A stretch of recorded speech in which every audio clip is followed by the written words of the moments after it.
Dramatic and just horrific scenes in Kabul over the last 24 hours. The airport scenes were just very, very hard to watch. But you've called on joint action from the UN. But given your previous criticisms of certain members of the UN and their human rights records as well, the UN Security Council specifically, do you think that the UN can act as a unified force to create a better situation out of these devastating events?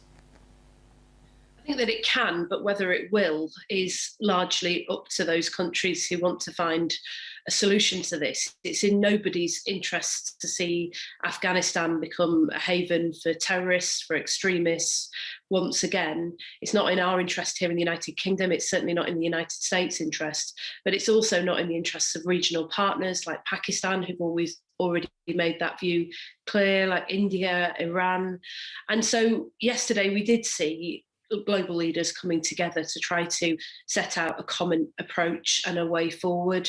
That now clearly involves talking to the Taliban leaders who have advanced across Afghanistan. That is a painful reality for many of us who care about the human rights of people in Afghanistan, but that is the reality, and we have to do the right thing by Afghan people. We might be withdrawing our troops from a UK and US perspective, but we should not be walking away from the people of Afghanistan.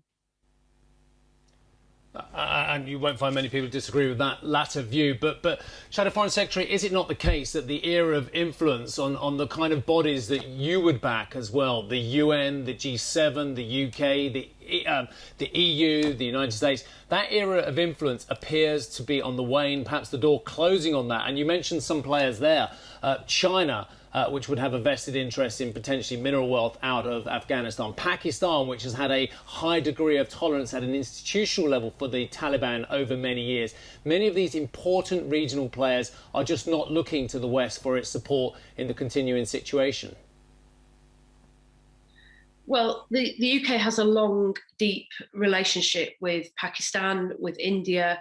We have historical ties, but we also have a huge diaspora community here in the UK. And so it's important that we use the influence that we do have in order to try to influence what happens next. You mentioned Pakistan. Of course, Pakistan has some influence over the Taliban.